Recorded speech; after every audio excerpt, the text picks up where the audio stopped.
Eu acho que assim, o conhecimento, ele é a base para tudo. Sua empresa, se ela não tá onde você quer, é porque você não tem, talvez, o conhecimento ou a capacidade para entregar aquilo. Eu vejo muita gente falando que quer empreender com propósito, com sonhos, que talvez na primeira oportunidade que tem ali acaba desistindo, não é para mim, não é assim que funciona. Fala galera, bem-vindos ao segundo episódio do MX3Cast. Tivemos o nosso debut aí com o El Professor de Oratória, foi sensacional. Para você que não viu esse episódio, volta lá no nosso YouTube e assiste, porque tem insights valiosíssimos para você que é empreendedor, para você que é empresário autônomo, para você que é vendedor. São 2 horas de puro conhecimento. Então retorna lá no nosso canal e assista o primeiro episódio. E não deixe, principalmente, de seguir o nosso canal e aproveita, curte também esse vídeo, pega o link, manda para o seu amigo empresário, para o seu amigo empreendedor, que são dicas, são conhecimentos que vão ajudar você e todo mundo que você conhece a crescer as suas empresas, a crescer como profissional. Tenho certeza absoluta disso. Essa é a nossa missão aqui no MX3Cast, assim como a gente já fez com os nossos clientes, que já faturaram mais de 5 bilhões de reais aplicando as nossas estratégias. E para começar aqui o nosso segundo episódio, eu tenho 2 empresários, cara, de primeiro escalão. Estou aqui com o JP e o Pedro Aleiro. Eu ia falar Eleiro. Não sei por que eu tenho Eleiro na minha cabeça. Mas é Eleiro mesmo. É Eleiro? Então, ó. Estava certo. Foi eu que escrevi errado aqui. Você já ia puxar a sua orelha, mas foi eu que escrevi errado aqui. Pedro Aleiro, da Fancor, sócios de 2 redes nível Brasil, posso dizer assim? Sim. Um é uma balada sertaneja, o outro uma casa. Eles vão explicar muito melhor do que eu, que vão trazer para vocês aqui. A gente estava conversando um pouco antes do podcast. Cara, eu peguei um insight ali, uma formatação de franquia que eu vou falar, eu fiquei impressionado, eu nunca vi em nenhum lugar, então assista para você pegar essas dicas também. Meninos, primeiramente, obrigado por aceitarem o convite. E se apresenta o pessoal, fala um pouquinho da formação de vocês, da jornada de vocês, e já podem explicar um pouco do que é a Fancor Group e as empresas que estão ali dentro da holding de vocês. Começar? Pode começar. Bom, eu sou JP, nasci aqui em Londrina, no Paraná. Eu sou formado em administração de empresas pela St. Lee University, na Flórida. Fui fazer uma faculdade nos Estados Unidos por conta de uma bolsa esportiva, né? Eu jogava golfe. Voltando de lá, joguei golfe profissionalmente depois durante 2 anos e meio, aqui no Brasil, América do Sul. Tive algumas outras experiências de empreendedorismo. Até que em 2014 nós fundamos, né, a nossa primeira marca juntos, que foi o Folks Pub Sertanejo. 2014, então 11 anos já, um pouco mais de 11 anos. E assim começou a nossa trajetória como sócio, eu e o Pedro, e como grupo de empresas que a gente teve algumas iniciativas também fora o Folks. E hoje estamos pilotando aí a Fancor. Bom, eu sou Pedro Elero. Elero, não é nem Eleiro. Elero. Algumas pessoas falam Elero, mas eu sou natural de Bandeirantes, mas já morei em algumas cidades aqui do interior do Paraná. Minha família é de Porecatu e eu vim aqui para Londrina para primeiro fazer cursinho, depois estudar. Eu fiz engenharia elétrica. Durante a faculdade mesmo, eu acabei entrando na maior organização de estudantes do mundo, que chama IESEC. Então lá realmente eu fui bicado ali um pouquinho pelo bichinho de empreendedorismo, desenvolvimento humano. Fiquei 3 anos lá, fui presidente da organização, fiz 2 intercâmbios, né? Um primeiro para a Argentina, um segundo para a Rússia. Saindo de lá, a minha decisão já estava quase tomada que eu não ia ser engenheiro, né? Então, praticamente não atuei nada na área técnica, daí o caminho que eu escolhi foi o trainees, fiz vários trainees pelo Brasil, acabei novamente ficando em Londrina, que eu acabei passando no trainee do Santander, fui alocado para Londrina, fiquei 1 ano e meio no Santander, foi quando a gente começou a conversa sobre o Folks Pub Sertanejo. Na época, foi uma oportunidade de mercado que a gente estava identificando, o mercado de entretenimento ele estava mudando, 2014. 2014. A gente já frequentava muito o mercado de entretenimento, até pela idade. A gente identificou que ele estava mudando e que não tinha ainda o modelo que a gente via como vencedor, né? Que era pequeno, mais qualidade de atendimento, qualidade de produtos, que antes, querendo ou não, uma balada era perrengue, né? A gente usava essa palavra. Daí a gente falou, cara, a gente precisa urgentemente fazer algo. Tinha algumas iniciativas mais voltadas para um pub de rock, que não era exatamente a mesma energia de uma baladinha, né? Tanto é que hoje a gente é considerado uma baladinha sertanejo. Daí surgiu o Folks Pub, né? Que foi o nosso primeiro empreendimento e toda a história começou aí. Então, o Funcor Group começou ali desse primeiro empreendimento que é o Folks. E da onde que veio a ideia, assim? Vocês estavam, sei lá, num churrasco, estavam passeando, ou foi algum amigo que comentou? Conta, assim, qual foi o momento que veio a ideia de criar o Folks? E por que Folks? Na verdade, a gente teve a mesma ideia em momentos distintos, né? Então, eu comentei com um amigo meu que eu acreditava nesse modelo, um pub sertanejo, acreditava que isso iria bombar em Londrina. E nessa época eu ainda jogava golfe profissionalmente. 2 anos depois, o tempo se passou, esse amigo em comum nosso que introduziu a gente, ele chegou para mim e falou assim, eu tenho mais 2 amigos que tiveram a mesma ideia que você teve lá no passado. E daí eu falei, pô, vamos conversar, né? Eu tava em transição também. Naquele momento eu tava em São Paulo fazendo curso para ir trabalhar no mercado financeiro. Então a gente se juntou, fez a primeira reunião aí, a ideia nos uniu ali para fazer o pub sertanejo, que foi o Folks. E o nome vem muito na verdade, de um brainstorm ali que a gente teve.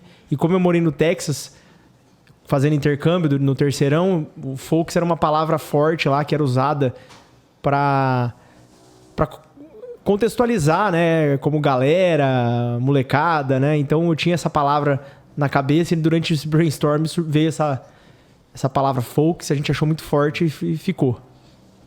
E hoje já são quantos anos de Folks? São 11 anos. 11 anos, né? 11 anos de Folks. 11 anos de Folks. Cara, eu tô com 38 anos, né? Vou voltar 11 anos atrás. Se eu lembrar baladas, bares que eu ia há 11 anos atrás, vai ser difícil eu lembrar um que tá aberto ainda. E o que vocês atribuem esse sucesso? Não, eu vou pular muito pro final. Vamos voltar um pouquinho. É legal falar dos perrengues. Normalmente, primeiro e segundo ano de empresa, vem muito perrengue, a gente bate muito cabeça. Como é que foi esse início do Folks? Quais foram os desafios ali? Conta aí alguma história que vocês erraram, alguma cagada que vocês fizeram. Como foi esse início da trajetória de vocês? Legal.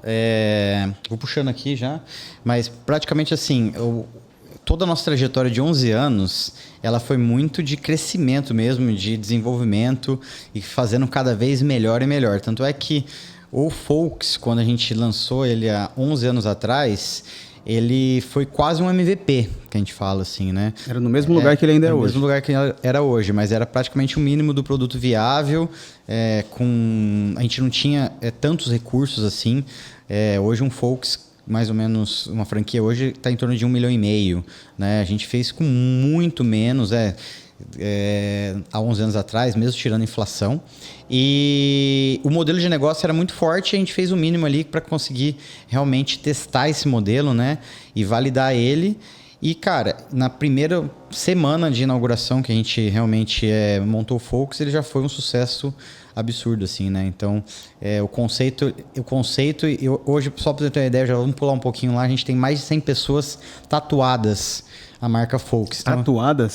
Depois a gente conta uma história um pouquinho do porquê, mas para mostrar o tanto que essa marca, comunidade. Essa comunidade, isso tudo tinha um poder muito forte que quando a gente criou, a gente talvez não imaginava o quanto que realmente seria, né? E assim, foi um sucesso, mas era um sucesso principalmente no fim de semana, sexta e sábado, 9 horas da noite. A gente abria às 8, 9 horas não entrava mais ninguém. Tudo lotado, só entrava depois que algumas pessoas fossem embora, meia-noite, 1 hora da manhã, e aí começava a entrar novas pessoas ali, né? Então isso criou um modelo de negócio que deu rotatividade, coisa que balada não tinha. Então só aí já é um modelo muito mais campeão ali do que uma balada grande, né? Que vende show, vende atração. Só que o desafio no começo para nós foi mais os dias de semana, né? A terça-feira, a quarta, a quinta. Então a gente teve que fazer um trabalho maior ali nesses dias de semana. Mas só pelo fim de semana já se provou um modelo vencedor. E a gente tinha uma meta antes de abrir o primeiro Folks aqui em Londrina, que a gente iria expandir para uma segunda unidade em menos de 1 ano. E a gente conseguiu fazer isso. Então, em menos de 1 ano, foram 11 meses e alguns dias, a gente abriu a segunda unidade, que foi o Folks Presidente Prudente, que também foi um sucesso. A gente abriu lá faturando 40% a mais do que a gente estava faturando em Londrina. Isso causou até um espanto para nós, né? Era uma cidade menor. E a gente, então, resolveu até reformar o Folks Londrina para trazer ele para uma capacidade assim melhor, um produto melhor para aumentar a experiência médio, enfim, e trazer tudo que a gente acreditava que poderia ser ali. Então, essa foi os primeiros anos ali de Folks. Até nesse momento, 2 unidades que a gente realmente fez, estourou, a gente meio que se considerava meio invencível, né? A gente olhava e falava, cara, a gente vai montar Folks Brasil inteiro, fórmula de sucesso garantida. E ainda a gente voltou para Londrina, que a gente falou que fez um MVP, fizemos uma baita de uma reforma que realmente ficou o padrão, realmente, que é do Folks até hoje.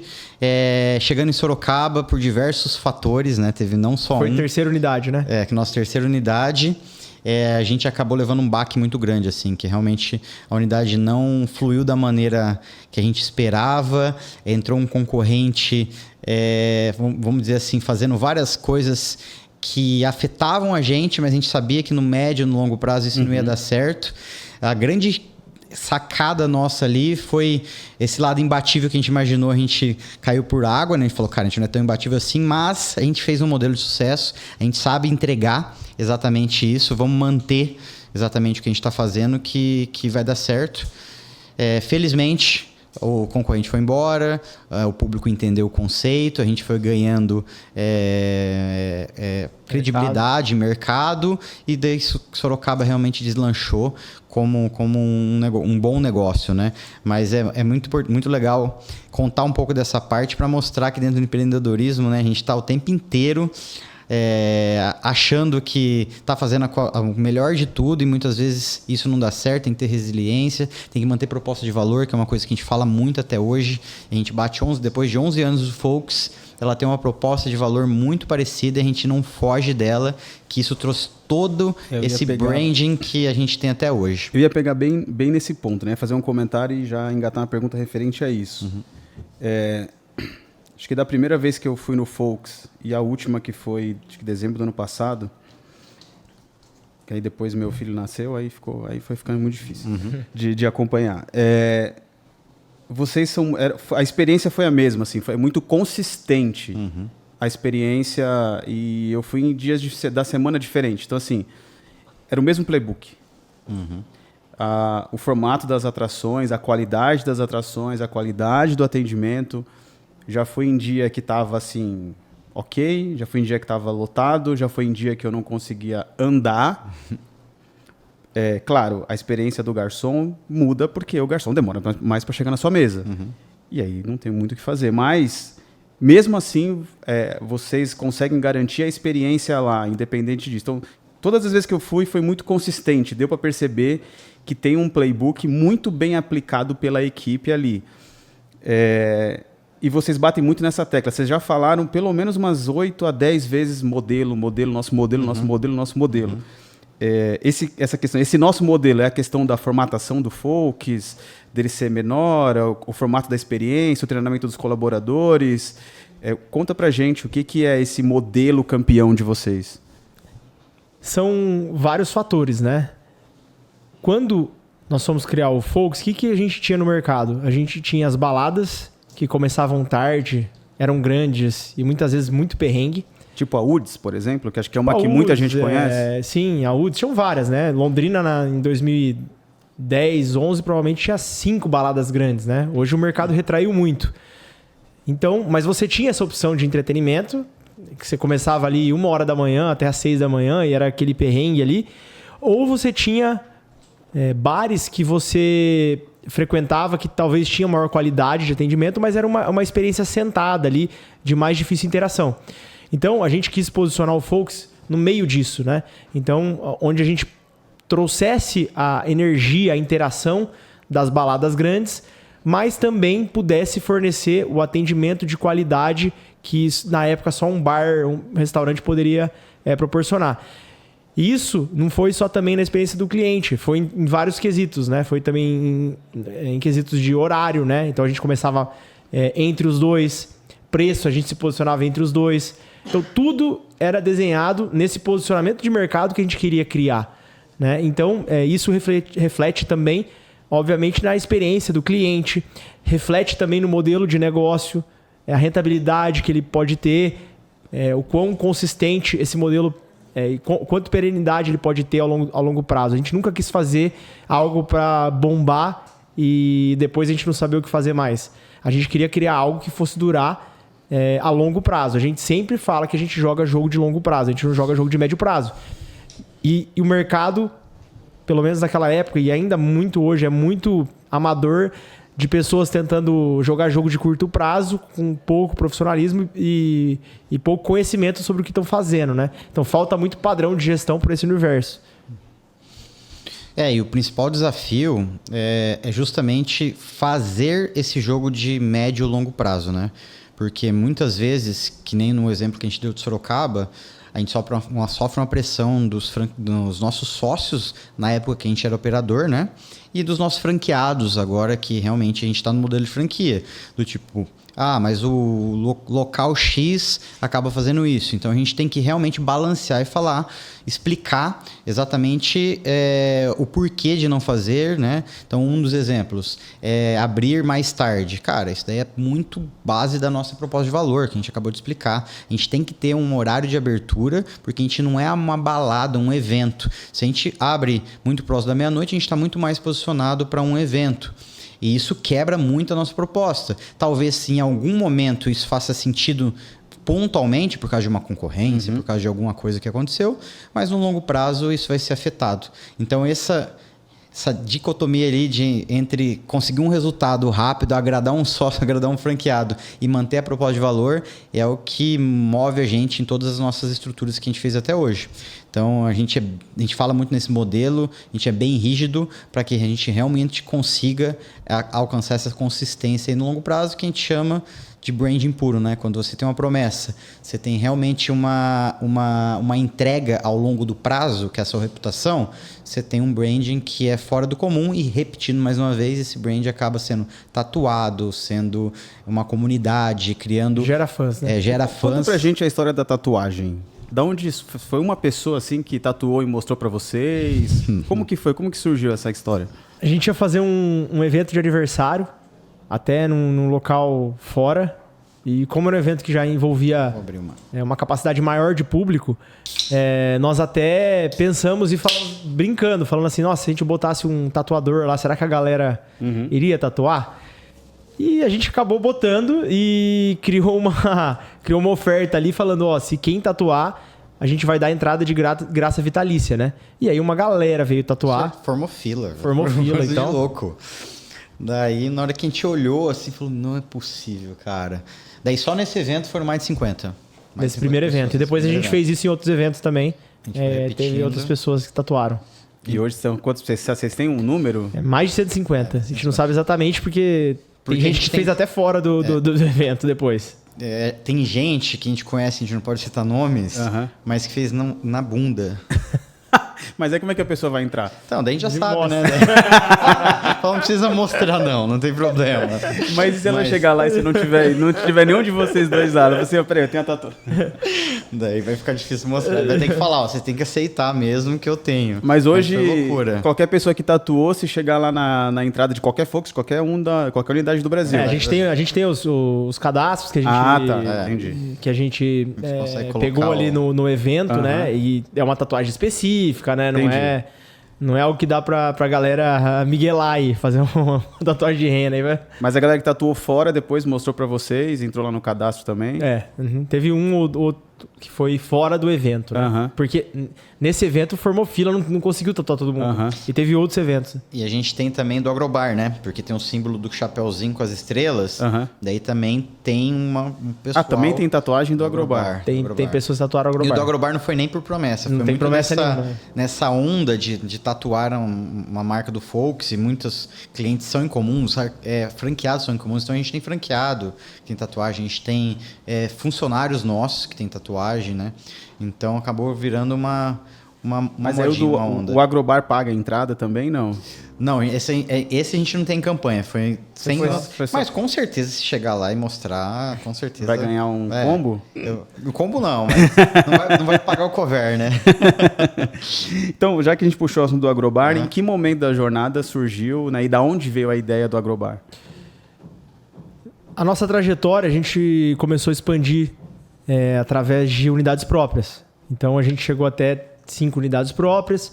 Então, em 2018 para 2019, começamos a estudar o modelo de franquia. A gente já tinha estudado lá atrás, mas optado por não expandir via franquia no começo. Em 2018, a gente faz uma consultoria com a Bittencourt Consultorias. Formatamos o modelo, estruturamos ele, readaptamos algumas coisas e daí a gente entra no universo de franchise, né? Então, naquele momento, a gente estruturou uma franqueadora mesmo, uma equipe. Pro Folks, isso ainda. Pro Folks. Tá. Só que daí veio a pandemia em 2020. Nisso a gente teve que praticamente parar todos os esforços de venda de franquia. A gente tinha vendido uma franquia naquela 2019-20 ali, que foi o primeiro esforço de venda que a gente tinha feito. E o franqueado já tinha pago a taxa e tudo ou não? Já. Inclusive até tinha pago a taxa e daí veio a pandemia e praticamente todas as operações pararam. A gente teve que diminuir muito a equipe, diminuir muito a estrutura para conseguir passar essa jornada. E quando voltou a jornada de liberação, pós-Covid, a gente voltou a vender unidades do Folks e nisso vinha muitos leads ou pessoas querendo abrir alguma experiência do Folks, só que para cidades pequenas. Só que o modelo do Folks, ele só é apto hoje em cidades acima de 500 mil habitantes, né? Ele é um modelo mais caro, precisa de um volume de público maior. Foi então que a gente resolveu criar. Primeiro a gente fez um outro teste, né, com outro nome, para uma cidade menor, que foi em Cambé, e depois a gente readaptou o modelo e criou o Agrobar em cima disso, e daí a gente fez com o intuito de trazer realmente um gostinho dessa experiência de entretenimento sertanejo, que coubesse também em cidades grandes, médias, mas também em cidades pequenas, né? E foi assim que surgiu. Então foi muito dessa demanda da galera mesmo. E ele é música ao vivo, só que no formato de mesa, que você senta para bater um papo, toma uma cerveja e... Exatamente, a experiência é diferente, né? Então é uma experiência de bar sentado ali, mas ele traz essa proposta de um bar temático sertanejo, com música, né? Então média a gente energia, né? O Folks é com alta, o Agrobar é uma média energia, né? Passa jogo de futebol também ou não? Jogo. Passa também, passa jogo. Inclusive agora sábado a gente passou o show da Ana Castela que tocou em Barretos, então a gente fez uma ação junto com ela. Que legal. Foi bem legal. Então em várias unidades franqueadas que tinham capacidade de transmitir, foi transmitido e foi um sucesso tremendo, né? Então, e o primeiro Agrobar foi em Londrina também? Foi. Na verdade foi em Cambé que a gente adaptou esse modelo para Agrobar, né? Um modelo que a gente já tinha. O primeiro foi em Cambé? Que chamava Boteco Folks antes e depois a gente mudou para Agrobar. Aí depois nasceu aquele aqui de Londrina ali na rotatória. Exatamente, E aí depois vocês lançaram as franquias, aí lançou franquia, aí voltou com a franquia do Folks e foi Folks e Agrobar franqueando pelo Brasil. O Folks nunca parou, né? Só na pandemia. Daí, voltando pós-pandemia, a gente lançou o Agrobar. A gente já teve outros modelos de negócio também nesse segmento. Já tivemos hamburgueria, restaurante, balada. Já tivemos várias coisas além disso, né? Mas hoje as nossas marcas são o Folks, o Agrobar, o Agroville, que é um restaurante temático para criança, que a gente inaugurou também há mais de um ano. Se eu tatuar alguma coisa, eu ganho o quê lá? Mais barato. Porque são 3 crianças para levar. Então você imagina que a conta fica cara.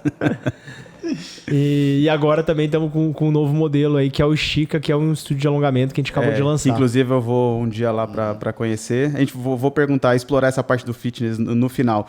Agora, voltando para a questão do modelo de franquia. É um pouco diferente, né, a mentalidade de vocês, a formatação de franquias. Queria que você explorasse um pouco daquilo que a gente conversou ali fora, porque, cara, eu achei muito foda essa formatação. Nunca vi em nenhum lugar. E, assim, se eu fosse procurar uma marca para ser um franqueado, cara, só essa formatação de vocês, eu falo, cara, isso daí. Porque aí eu realmente sinto que o franqueador tá junto comigo. Então eu queria que vocês contassem um pouco da onde veio essa ideia, como que vocês... O que é esse modelo, né, que eu tô trazendo aqui? E da onde veio esse insight, essa ideia? Se vocês pincelaram lá fora, se foi mais um brainstorm de vocês. Conta um pouco pra gente. Para você que tá nos assistindo, para você que faz parte, é franqueador ou faz parte de alguma franquia, escuta essa formatação que ela é sensacional. Legal, eu vou puxando aqui, você vai...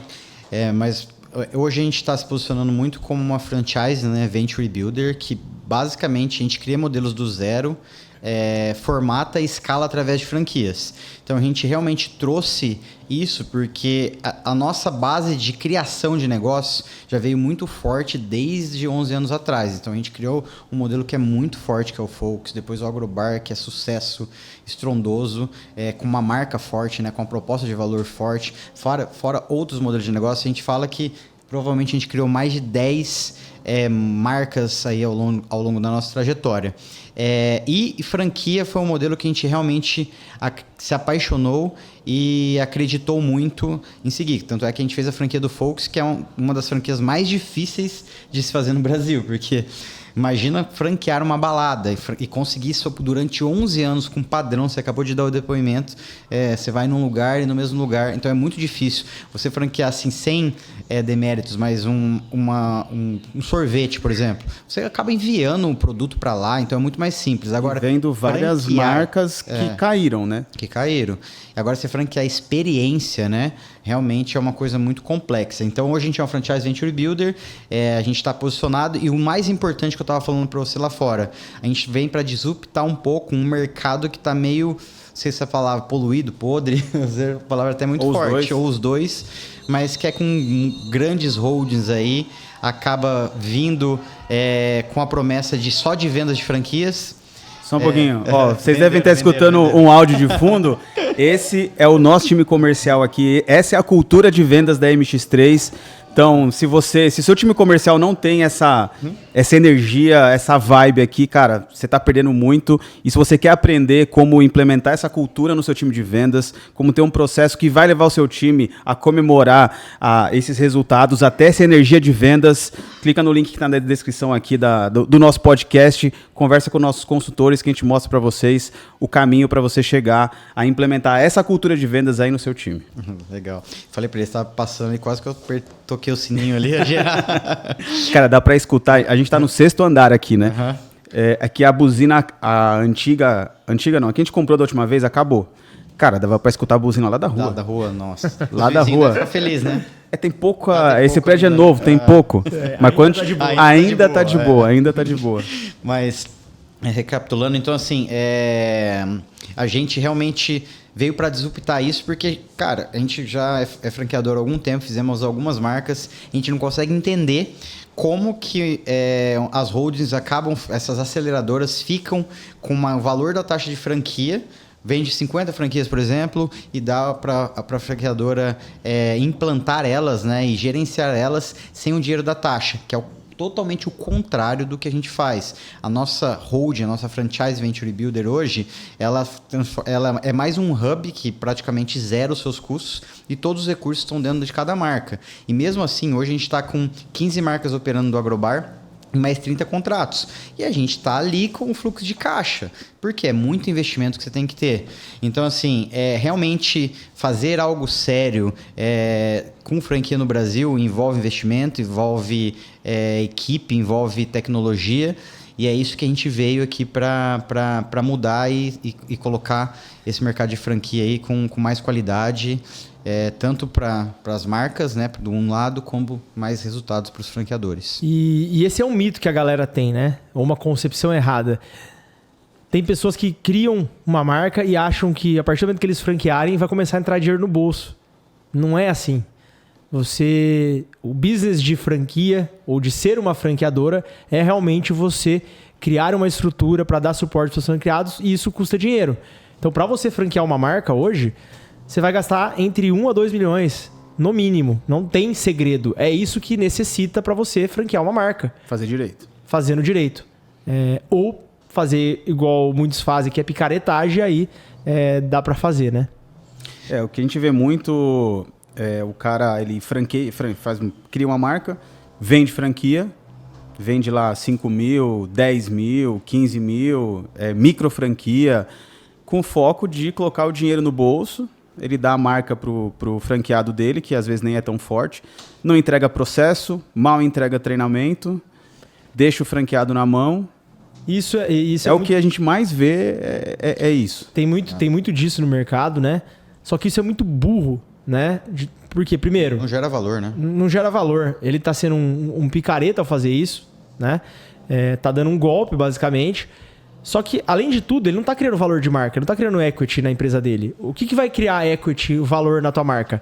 É você ter 300, 400, 500 franqueados ganhando dinheiro e aquilo lá vai ter um valor relevante. Esse é o ponto. Criou, igual no mercado de startup, eu acho que foi uma bolha... Não sei se é conhecido, talvez seja coincidência ou talvez não seja, mas eu venho do mercado de startup e eu peguei bem o início da bolha. Então começou uma bolha no mercado de startup, pegando venture capital e contrata gente. Então startup é a startup que tem 300 colaboradores, tem base de cliente, não necessariamente está gerando dinheiro ou gerando lucro. Eu tenho que trazer cliente, então joga dinheiro no marketing, que o que eu tenho que mostrar, o que mostra que eu sou grande e que eu vou ter um bom valuation, quer dizer que eu tenho 500 colaboradores e tenho 7 mil pessoas cadastradas na minha plataforma. Quando a gente vai para a franquia, aconteceu quase que muito parecido.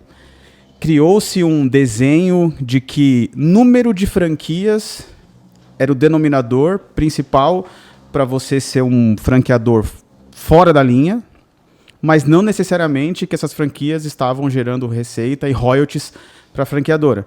Então, criou-se uma bolha no modelo de vamos acelerar a venda de franquia, e aí máquina de vendas de franquia, e aí bota franqueado para dentro. E não importa a qualidade, que eu acho que esse é um outro ponto muito importante, não importa a qualidade do franqueado. Se ele tem lá os 50 mil reais, os 100 mil reais, ou os 15 mil reais, não importa. Vamos botar franqueado para dentro, porque depois a gente faz um PowerPoint lindo, maravilhoso aqui, vai lá para Faria Lima, vai para algum lugar, mostra que eu tenho uma rede com 300 franqueados. Então, meu valuation é gigantesco, porque eu sou a 5ª maior rede de franquias do Brasil, baseada em número de franqueado. E aí o cara vai e vende essa marca, vem um investidor, fala, caramba, esse cara tá em todos os estados do Brasil, tá em não sei quantas cidades, tem 300 franquias, pô, esse cara deve ser muito bom. Aí vem o investidor, compra a marca, esse cara vai embora com o dinheiro no bolso, e quando você vai ver é um castelo de cartas, como a gente viu com várias marcas que, de repente, tinha... Em toda a esquina tinha uma marca específica X, algumas, né? E aí quando você vai ver que nos últimos 2, 3 anos, tem muita marca que o que ela mais fez foi fechar a porta, porque criou-se um modelo de franquia que era um castelo de carta. Que o franqueador ficou muito rico, porque colocou dinheiro no bolso, só que as próprias unidades, o franqueado não era um ICP bom, não era um cara que queria trabalhar, não era um cara que estava pronto, que acreditou numa promessa, vou botar 50 mil aqui, vai voltar em 2 anos... E ou não gerava receita suficiente, não treinava a equipe, a marca não era forte. E isso queimou muito o mercado de franquia. Exatamente. A venda de franquia, na verdade, é um processo de seleção. Então, o franqueado precisa querer aquela marca e aquela marca precisa querer aquele franqueado. Porque você não está fazendo uma venda que você vai entregar ali, você está fazendo uma venda que você vai criar um relacionamento de 15, 20 anos. Está casando com ele. Você está casando com o cara. Então, precisa estar muito bem alinhado. E o que acontece é que, às vezes, o franqueado não entende o que é um modelo de franquia. Então, você tem que educar ele para depois só vender para ele. Ou, às vezes, o franqueador também não sabe o que é o modelo de franquia. E às vezes, assina contratos com aceleradoras onde ele está ficando... Está dando toda a taxa de franquia para essa aceleradora e daí ele não tem dinheiro para dar suporte para o franqueado. E aí ele não tem essa consciência de que para fazer uma franquia você vai precisar do investimento ali de 1 a 2 milhões. E se esse dinheiro não vier pelo menos uma parte de taxa de franquia, ou você bota do teu bolso ou você vai quebrar, não tem muita solução, né? Não tem milagre. E esse lado de falar que é uma seleção pra gente é tão óbvio, né? Porque se a gente for parar pra pensar, é quem vai gerar o nosso resultado. Então o nosso resultado só vem realmente dos franqueados da ponta. E carregar a sua marca. Carregar a nossa marca e é uma analogia a uma empresa. Então é como se você estivesse contratando alguém para sua empresa. Ninguém contrataria alguém que não fosse realmente hábil para suprir aquela função. A grande diferença ali é que tem um dinheiro envolvido, que é a taxa de franquia. Que eles encaram como... Muitas franqueadoras ou aceleradoras encaram isso como receita entrando, mas não é. Hoje a nossa taxa de franquia, praticamente a gente gasta ela quase 100% só nos processos que a gente tem que fazer, sem contar o custo da franqueadora. Então, hoje, só um dado, mais ou menos quase 50%, agora acertei, né? 50%, tinha falado errado outro dia.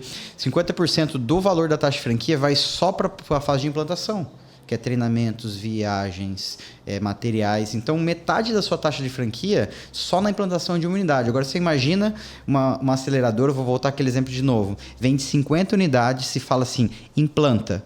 50 vezes o valor que eu tô te falando, 35 mil, 40 mil. Cara, não tem de onde tirar esse dinheiro, sem contar a equipe. Da onde que eles vão pagar a equipe de qualidade? Esse dado que o Pedro falou é só custo direto, ou seja, custo de viagem. Hotel, algum tipo de consultoria, algum tipo de prestação de serviço que você tenha acoplado à sua implantação. Fora a equipe. Então, vou dar um exemplo. No Agrobar, a gente tem de 4 a 6 pessoas do time indo para a implantação, passando a semana inteira. Né? Então, também tem o salário dessas pessoas. Enfim, a gente vai começar a fazer 2 implantações ao mesmo tempo, na mesma semana. Tudo isso é equipe, time, estrutura que você precisa ter. E a franqueadora que não tem isso, ela não está apta para ser uma franqueadora. É porque as franqueadoras desse modelo, que não é um modelo que funciona, eles não fazem isso, né? Eles não vão lá garantir uma boa implementação. Eles vendem uma marca, dão um playbook, lá meia dúzia de vídeo para o cara assistir. E geralmente ele vai na sede da franqueadora para receber um treinamento, que é o low cost, porque ele não tem essa captação de... Ele nem vende, às vezes, no valor mínimo do custo. Sim. A gente, além da gente ir, a gente garante a primeira semana lotada. No Agrobar a gente garante. Então o cara já compra, ele já vai faturar ali no mínimo 90 pau. Na primeira semana a gente garante isso. E a gente vem batendo recordes e recordes. Por exemplo, foi 5 inaugurações seguidas, recorde. Cada inauguração a gente bate o recorde da inauguração de faturamento. É porque... Como é que a gente garante isso? Como é que você garante isso? Não, mas não vai contar o segredo. Não. A gente vai contar o segredo, mas eu vou te falar a matemática. No off você me conta depois. Eu vou falar a matemática. A gente reserva todas as mesas nos primeiros 4, 5 dias, tudo reservado, que não tem pra quem quer. Uma que a gente pode falar, que tem todo o mecanismo por trás, mas a marca é muito forte. Então, assim, a gente iniciou o trabalho de marketing, que normalmente começa 30 dias antes. A meta é 10 mil. A gente não precisa inaugurar 10 seguidores mil. No Instagram para começar. A gente está chegando em 14, 12, com muita tranquilidade, sem muito esforço. Então, isso vai gerando um buzz na cidade. Então, um hype. Então, a gente consegue garantir essa inauguração. Forte que, cara, a gente corta reservas. Então, assim, é uma coisa... Óbvio, tem todo um outro mecanismo. Sim. Você sabe, você está na área comercial, então você sabe como é que funciona. Tem todo um mecanismo, mas só esse hype que já gera ajuda completamente todo o resto, assim. Deixa eu tirar uma dúvida, a gente está falando bastante de faturamento, é uma dúvida minha pessoal também. Tem basicamente 2 linhas de faturamento. No Agrobar vai ter uma mais forte, que é a de alimentação, mas pegando balada tem 2 linhas muito fortes, que é o ingresso e a bebida. O Folks tem comida também, mas é bem... Muito pouco. Muito pouco. Nem 2% do faturamento. O Agrobar já não, ele já vai ter ingresso, e não vai ter ingresso, mas vai ter bebida e alimentação. A alimentação no Agrobar é uns 40% do faturamento. Mas ele tem cover. Cover artístico. Cover artístico. Mas vamos pegar o do bar, eu conheço bem porque meu pai foi dono de bar. Meu pai foi dono de bar por muitos anos, então mais ou menos eu entendo ali a geração da receita. Mais balada. Qual que é o percentual de receita que é de bebida e de ingresso no modelo de vocês hoje, do Folks? 70%, 75% é bebida. Vocês analisam esses dados depois, por exemplo, das bebidas que saem por noite? Vocês têm esses dados? Que bebida que sai mais num dia da semana? Ou em perfil de festa? Ou vocês cruzam o faturamento pela pessoa que entrou para ver, tipo, tem esse perfil de idade ou masculino, feminino? Vocês têm um Big Data? Vocês fazem um cruzamento de dados com as pessoas que frequentam e as bebidas e o faturamento dos dias? Temos, né? Tem muita característica local que... Porque a gente está falando de comportamento do consumidor. A gente tem diversas ações para maximizar o nosso retorno ali e também maximizar a experiência do cliente na ponta. Né? Mas tem até certo nível de mudança de hábito de consumo que a gente consegue fazer. Tem regiões que, por exemplo, consomem muito uísque. E por mais que a gente force isso em outras regiões, não é o hábito da cultura ali local. Então, existem coisas que são características locais, outras que a gente consegue sempre olhar e adaptar, mas a gente cruza esses dados e também a gente compara unidade com unidade, né, para entender, no mínimo, saber em que posição aquela unidade está com determinada categoria. Mas a gente olha muito para dado, né? Inclusive, todo mundo que conhece o conceito de North Metric Star, né? Que é um conceito muito utilizado começou no Vale do Silício. Todos esses padrões de gestões modernos que foram criados muito no Vale do Silício, a gente tenta trazer para o universo de bar, balada. Então, a gente tem essa discussão e hoje a gente entende, por exemplo, no Agrobar, que o nosso North Metric Star, né, é o número de clientes campeões. Então, a gente fez no nosso software, a gente desenvolveu esse ranking, essa metodologia, para a gente ter esse dado na cara ali do usuário de quantas pessoas estão nessa categoria de clientes campeões, porque isso é o dado principal. É um cliente campeão no Agrobar. A gente olha recência, frequência e ticket médio. Então, a gente cruza esses dados, cria um scoring. Então, os clientes que estão no scoring de 4 a 5 são os clientes campeões. E o nosso método comercial, por isso que eu falei, a gente tem algumas... E aí vocês têm uma trilha de CS de comunicação especial para esses stars aí. Especial. Na verdade, assim, que nem ele falou, a meta estrela aí é justamente o campeões. Então, a gente tem toda uma número absoluto de clientes campeões. Então, a gente tem toda uma estratégia para os campeões que depois ele vai indo para o leal. Tem unidades que acabam nem fazendo os outros rankings, os outros clusters, porque fazendo o campeão e o leal já está muito bem atendido. Porque no Folks você não consegue linkar quem pediu a bebida, né? Para saber. Não, a gente até consegue, né? A gente até consegue. Ah, não, consegue porque está na comanda, é verdade. Tudo individualizado. Então, esse é um outro diferencial, né? O mercado de food service, na grande maioria, eles estão nadando no escuro. Eles não têm dados. E a gente tem dados, e desde o começo, o nosso modelo é de comando identificado, então a gente consegue trabalhar esses dados. Então, a gente foi pioneiro em fazer muita coisa nesse mercado. A gente fez cashback lá atrás, com papelzinho à mão para testar modelo. A gente já fez muita coisa, né? Inclusive, hoje... por exemplo, uma das grandes dores que a gente tinha como dono de bar era justamente entender a experiência do cliente. A gente criou um sistema de NPS automatizado, então o nosso sistema já manda uma pesquisa randomizada para um número específico de clientes um dia depois. No WhatsApp. Esses clientes dão feedback, dão a nota, e a gente já tem isso no nosso dashboard, consegue comparar entre unidades, consegue comparar com a meta da rede. Então traz uma clareza para o cara na ponta do que aconteceu ali na noite anterior. E no Folks também tem os clientes campeões. É um pouco diferente porque são outros software, né? A gente desenvolveu um software exclusivo para fazer gestão do Agrobar e com isso a gente trazer esses dados para a gente. Só colocar um parênteses aí sobre a questão de informação, né? A gente estava o ano passado na Feira de Chicago, né? Que é a maior feira de food services do mundo, né? E, cara, praticamente tudo que a gente via de palestras e sistemas, os sistemas mais em destaque, era relacionado a você coletar dados. Só que olha para você ter uma ideia. A gente estava comentando lá quando a gente estava. Eles estavam falando tanto em você coletar que depois eles até falavam, nem a segunda parte, o que eu vou fazer com esses dados, eles não estavam focando tanto. Porque, cara, a dificuldade que tem de coleta já é absurda, entendeu? Então, o que a gente faz hoje no Agrobar? Então, assim, tem a Marca de Sucesso, tem o Luan Pereira, tem várias coisas aqui que a gente pode consagrar como um fator de sucesso, mas a gente faz um ciclo inteiro ali do nosso cliente, que a gente coleta todas as informações dele, a gente tem desde WhatsApp, endereço, e-mail, a gente tem todo o consumo dele, categoriza ele por RFM, né? E faz todo um trabalho nele, clusterizado ali de comunicação. O campeão é uma, entendeu? Que é um jeito, os perdidos totalmente de uma forma diferente.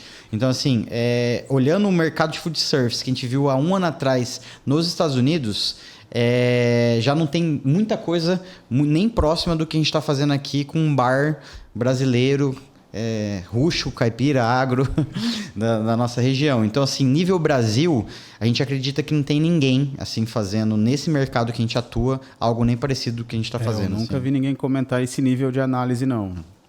A gente tem contato com outros grupos de bares que são grandes, assim, a gente já mostrou o nosso software e todo mundo fica impressionado com o nível de clareza que a gente tem nos dados ali. E vocês não transformaram numa versão vendável desse software, num SaaS? É um plano de futuro. Por enquanto, tem que atender a gente primeiro. É que software é um negócio. Você tá ótimo, aí você tem uma ideia, você quer colocar mais uma coisa. Aí você vê um indicador, vê alguma... Putz, preciso colocar isso. E é um ciclo sem fim. Você sempre vai melhorando.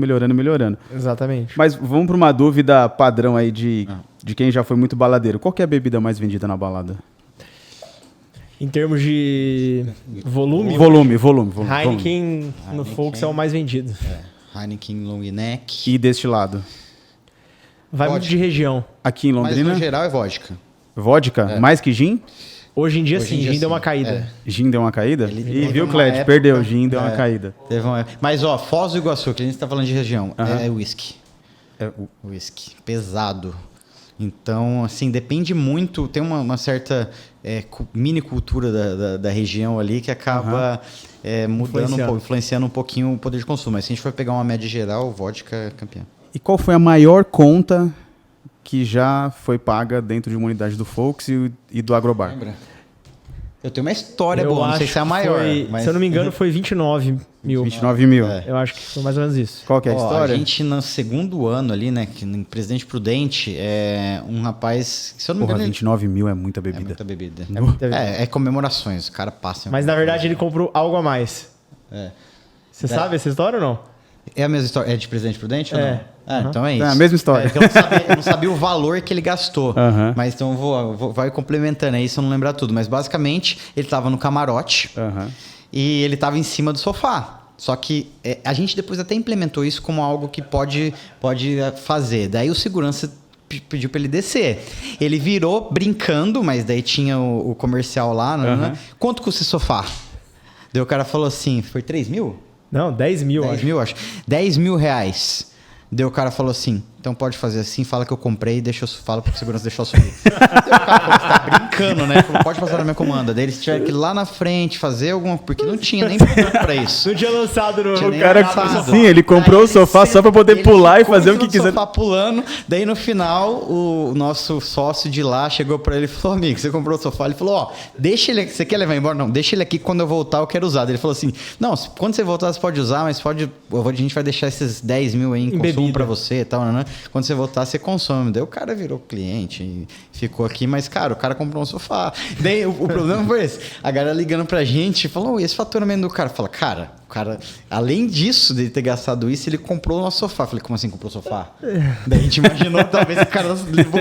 Daí isso foi contar a história. Mas é história de balada. Tem essas coisas malucas. Vocês nunca pensaram em fazer igual o rapaz da loja de roupa lá em São Paulo? Fazer um ranking das comandas?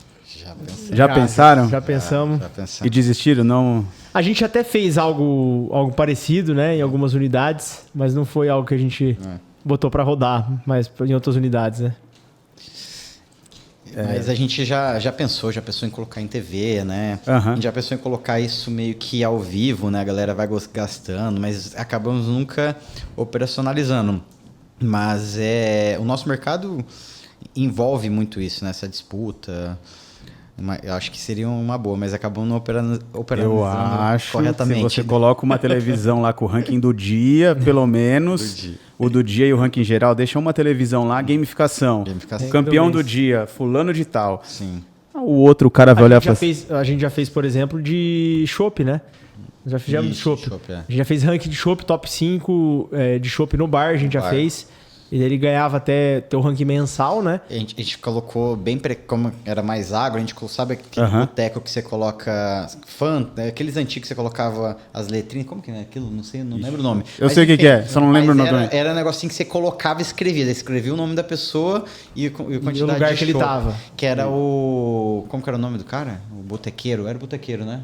Não lembro. Mas enfim, aí tinha esse ranking que era... E mensalmente a galera disputava lá. Tinha uma canequinha que era só dele chegava o botequeiro. Isso no Agrobar. No Agrobar. Agrobar. Comecinho do Agrobar. Pô, muito legal. Hoje, então, se for somar todas as unidades, somando Agrobar e Folks, a gente tá com em operação tem quantas? Em operação, 26 e 50 e poucas vendidas, né? 50 e poucos contratos, mais 30 e poucos em implantação. E aí vocês fazem um encontro anual dos franqueados? Como que é essa relação de vocês com os franqueados? Eles vêm para cá, vocês visitam todas as unidades, tem um encontro anual, uma convenção, como é que funciona isso? Cada marca tem calendário de visita ou não, dependendo da marca, né? Reuniões semanais com toda a equipe, comercial, operacional, live semanal. Mas todo ano a gente também tem uma convenção, que inclusive a gente vai fazer agora no final do próximo mês. Então, onde todo mundo, os franqueados ou um ou outro participante integrante da equipe ali também vem para cá. Aí todas as empresas do grupo. Todas. e a gente faz 2 dias ali de imersão, trazendo conteúdos relevantes ali para gestão de franquia, passando as comunicações ou estratégias que a gente está aderindo aí para os próximos 12 meses, né? E até entregando a premiação aí dos melhores franqueados nos últimos 12 meses também. Então, Que é ranking de faturamento. A gente faz algumas premiações não de faturamento, mas também de ações específicas que a gente fez ao longo do ano, tanto comerciais quanto operacionais, né? Olhando sempre também o resultado comercial, mas também resultado de padrão que ele teve, né? Quanto ele foi aderente com as instruções ali da marca. E vocês têm... Vai saindo um pouco da questão do bar, balada, vocês têm o... Como é que chama o que é para criança? O Agroville. O Agroville. De onde veio a ideia do Agroville? Olha, o Agroville, antes da pandemia, a gente já estava observando um pouco do mercado de crianças, né? Então, tinha algumas referências que a gente até foi para Gramado. Gramado tem bastante referências lá de pizzarias e locais temáticos. Tem uma nos Estados Unidos, que é o Rainforest Café, que é o único restaurante que não é da Disney, que opera dentro da Disney, que é muito temático também. A gente já estava observando um pouco disso e a gente começou a esboçar ali um pouquinho da ideia. Acabou vindo pandemia, a gente desistiu. Voltando tudo, a gente estava totalmente envolvido no meio do agro, né? Com o Folks, com o Agrobar, até em parceria com a Agroplay, né? Que é a nossa sócia e parceira estratégica de negócio. Agroplay é da Ana Castela. Que é a Ana Castela, do Léo Rafael, o Country Beach, que é a empresa que faz toda a gestão de todos esses artistas. Eles são um ecossistema ali, né? Tem mais coisas. A gente acabou montando o Agroville, que é um restaurante temático para crianças. Então, é um projeto bem audacioso. A gente é muito bonito, inclusive. Muito bonito, então, ele é um projeto bem Disney, né? Que a gente colocou para rodar. Ele não a gente não tem pretensões dele naquele formato expandir como franquia, mas a gente já esboça um pouquinho de talvez ele num formato menor, algum modelo menor. Porque a gente tem algumas marcas no nosso pipeline ali que a gente realmente quer criar e testar para poder franquear. E o Estica, né? Que eu estava comentando com você ali fora. E aí vocês olharam para a linha do fitness. A linha do fitness bem-estar, que está crescendo muito, né? A nível mundial. E realmente a gente sentia essa necessidade aqui. Então, praticamente, a gente é a primeira estúdio de alongamento, né, do Brasil. Não tem.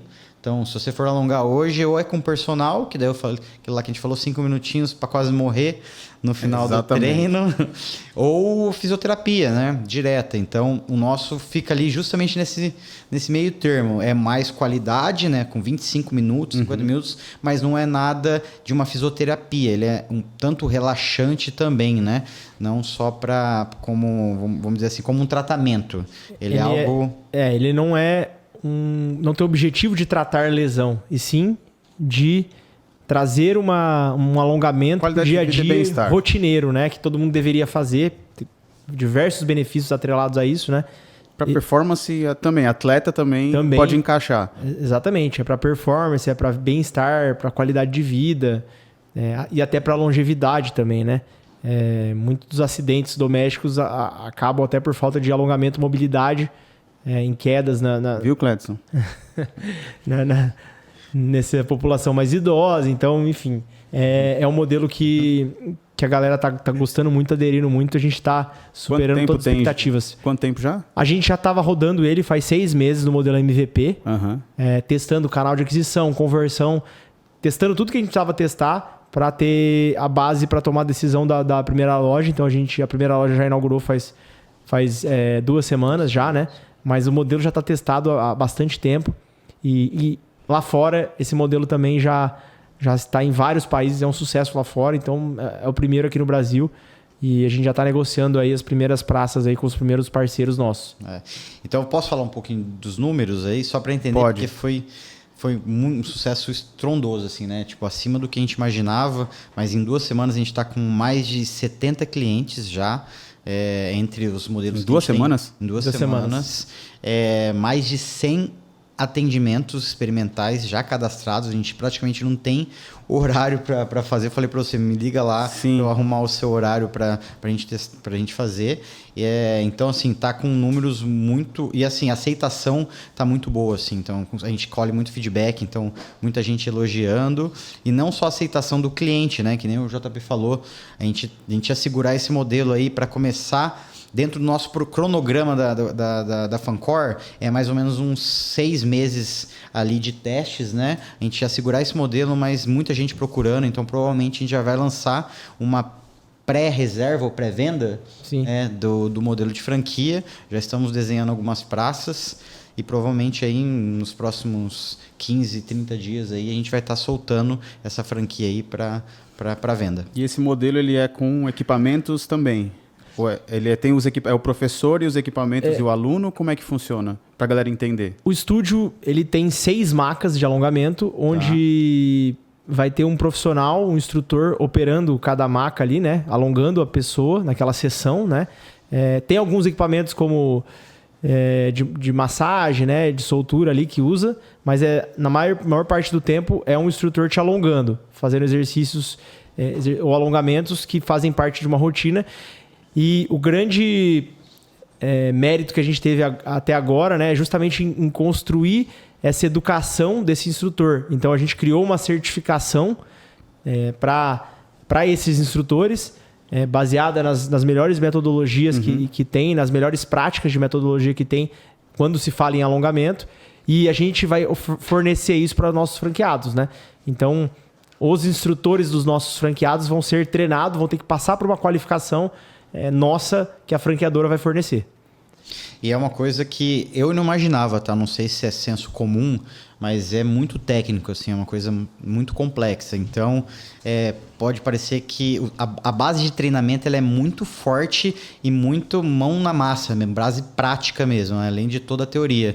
Porque se você for alongar, você é um pouco menor, se você for alongar alguém maior, é uma técnica. É uma técnica. Se for 2 pessoas do mesmo tamanho, é outra. Então, é tanta variável ali que realmente até o método que você for fazer, se é uma pessoa mais alongada, tem que ser de uma maneira. E o profissional precisa ter alguma formação específica? Nós vamos...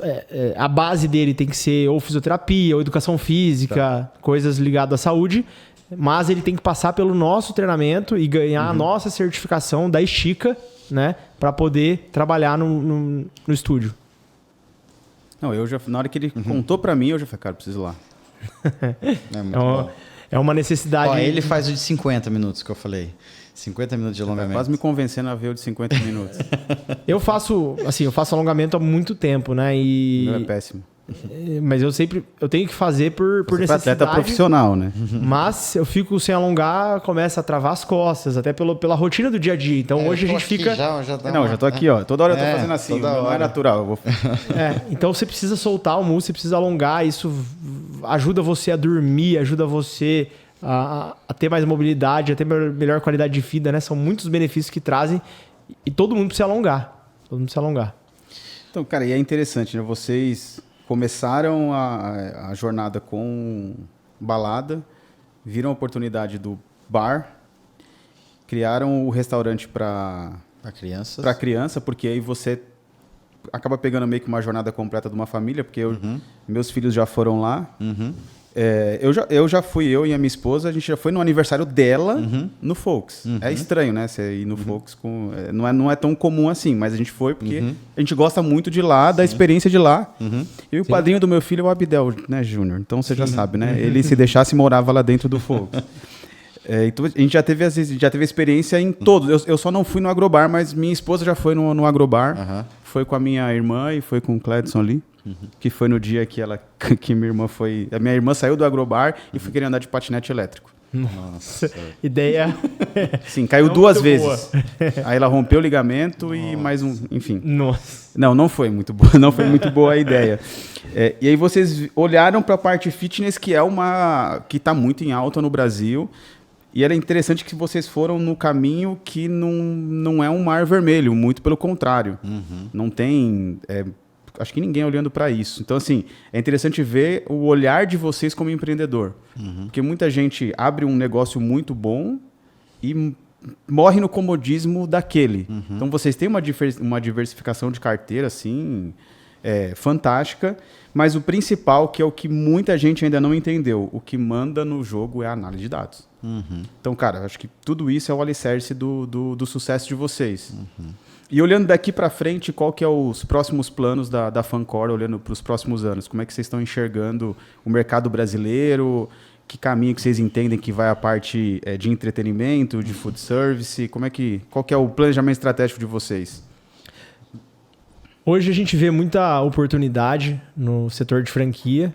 A gente vê necessidade mesmo de mercado, olhando muito para os segmentos tanto de wellness e fitness, né, como prestação de serviço no geral. Então a gente tem a ideia aí de provavelmente lançar de 8 a 10 marcas aí nos próximos 2, 3 anos, sempre testando, validando, entendendo, cada marca com sua proposta única de valor bem clara. E sempre quando a gente está lançando uma marca, a gente está botando o nosso dinheiro, investindo o nosso tempo, né, esforço para atingir certo resultado. E a gente só parte para realmente franquear e vender depois que aquilo se provar, se a tese se provar. Não se provando, a gente simplesmente mata o projeto e vamos para o próximo. Então a gente já teve diversos projetos que, obviamente, a gente testou e não deu certo. A gente simplesmente mata ele e vamos embora para o próximo. E os que realmente param de pé e vão ser bom negócio para os nossos franqueados, né, que são nossos parceiros, a gente bota para realmente expandir. Quer adicionar? E nossa grande meta ali, que a gente está buscando são 1.000 unidades até 2028. Então, para isso que a gente está construindo várias marcas. Então, a gente quer realmente ganhar muita relevância a nível Brasil e ser, vamos dizer assim, uma referência, uma autoridade ali no mundo de franquias, porque é o que a gente escolheu. A gente realmente viu que esse mercado tem um grande potencial, muita gente boa ganhando dinheiro, nossos franqueados tudo ficando milionário. Isso é um papo outra Isso é vez. muito bom. Isso é muito bom. E, cara, e um preconceito gigante. A gente fala, como assim, cara? Que a galera tá falando que franquia não funciona. É só olhar os números de uma empresa que nasce sem ser franquia no Brasil, os números da mortalidade de franquia. Então, reduz drasticamente. Porque é um modelo testado, comprovado, com uma força de rede. Quando alguém ia conseguir inaugurar na cidade, a última que a gente foi... Toledo, né? Em Toledo, entendeu? Toledo tem? Agrobar. Com o Luan Pereira como garoto propaganda, entendeu? Então, olha a força da marca, por isso que a gente entrega. Então, assim, o poder que uma rede gera é muito fora da curva, assim, entendeu? E, assim, toda a estrutura também, né, de suporte, cara, a gente falou do suporte que a gente tem, olha o tanto de números que a gente olha para escancarar na cara da pessoa na segunda semana e falar, meu irmão, olha aqui seu NPS, olha o que eles estão falando, plano de ação e reversão, olha aqui, liga para esses clientes, ele tem recência, frequência e um ticket maior. Então, assim, coisas que talvez eles iam ficar 5 anos, 10 anos, 15 anos sozinho e não ia chegar nessa conclusão. Talvez por feeling, eles iam chegar, eu ligo pro meu melhor cliente lá, mas eles não iam ter essa informação. Então, assim, o que franquia traz de benefícios é tão forte que a gente escolheu esse mercado para a gente estar atuando. Então, a gente quer não só criar marcas que vão entregar valor a nível Brasil, como a gente quer criar empreendedores e transformar empreendedores para que cada vez esses empreendedores ganhem mais dinheiro, ganhem mais maturidade e realmente cresçam aí Brasil afora. Tanto é que a gente está bolando até algumas coisas relacionadas, não cursos e coisas que a gente está pensando em como oferecer isso para um franqueado, entendeu? Veio um insight aqui, depois do podcast a gente vai conversar, veio um insight legal aqui, vocês vão gostar do que eu vou falar para vocês. Fechado. O Cledson já deve até imaginar o que eu estou pensando. Vamos lá, para a gente fechar, queria que cada um de vocês dois, olhando para a câmera, levasse um insight ou uma dica ou um puxão de orelha pela trajetória, pelas pessoas que vocês conversam, empresários que vocês conheceram, que a gente sabe que muitos tentam virar empresários e muitos erram, e quando a gente olha, tem muitos erros que são comuns na maioria. Então, eu queria que cada um de vocês dois olhasse para a câmera e desse assim, um conselho para o empreendedor, para a pessoa que está nos assistindo, nos escutando aqui, que é empreendedor ou que está pensando em virar empreendedor, o que ele pode fazer de diferente, o que ele não deve fazer para que ele consiga seguir uma jornada mais assertiva. Bom, eu acho que assim, o conhecimento ele é a base para tudo. Então, a gente gosta de falar, e é uma frase que a gente acredita muito, é que a limitação da sua empresa é a sua limitação. Né? Então, sua empresa, se ela não está onde você quer, é porque você não tem, talvez, o conhecimento ou a capacidade para entregar aquilo. Então, a base de tudo começa pelo conhecimento. Então, busque conhecimento e conheça o universo de franquias. Ouça pessoas sérias que falam sobre o universo de franquia, porque pode ser uma opção para muita gente que está pensando em empreender aí no Brasil. Bom, o meu, acho que você falou, é um puxão de orelha, então eu posso seguir nisso. Eu acho que Pode. O puxão de orelha seria muito no sentido de resiliência, né? Eu vejo muita gente falando que quer empreender com propósitos, com sonhos, que talvez na primeira oportunidade que tem ali acaba desistindo, não é para mim, não é assim que funciona. É assim, olha o tanto de coisa que a gente comentou, que a gente passou e fez aqui, né? Então, assim, ninguém acerta de primeira, as coisas não dão certo como todo mundo imagina. A grande questão é realmente criar uma rotina, fazer o que deve ser feito, acreditar no médio e no longo prazo e se desenvolver, cara, que é uma coisa que a gente usa como cultura lá dentro da Fancor infinitamente. O Pedro, o JP, a Fancor, que era 11 anos atrás, é muito diferente do que é hoje. E isso foi de erros, de acertos e de coisas que a gente melhorou. Então, quer empreender? Vá em frente, busque coisas, não desista no primeiro momento, siga o que tem que ser feito. E estamos aqui também como uma opção para isso, né? Que a franquia, eu acredito, ao meu ver, que é a melhor maneira de começar o empreendedorismo hoje no Brasil. Então, quem quiser conhecer um pouquinho mais... É isso que eu ia perguntar, se alguém quiser... Vou deixar os links aqui, um link ou um contato aqui no comentário do vídeo. Então, você que está nos assistindo ou está nos escutando, vai ter um link aqui na descrição desse vídeo no YouTube ou desse episódio lá no Spotify. Clica, conversa com os meninos, o time deles vai atender vocês. Tenho certeza que vocês vão entrar para... Cara, pelo que vocês me falaram aqui, é o melhor modelo de franquia que eu já conheci, já entrevistei. Vocês estão de parabéns. Mais uma vez, obrigado por ter aceitado o convite. Espero que vocês aceitem o convite que eu vou fazer aqui no off para vocês também. Acho que vocês vão gostar da ideia. E obrigado por trazer essas dicas, esses conhecimentos para o nosso público. Tenho certeza que, cara, engrandeceu demais vai engrandecer demais o dia a dia deles daqui para frente.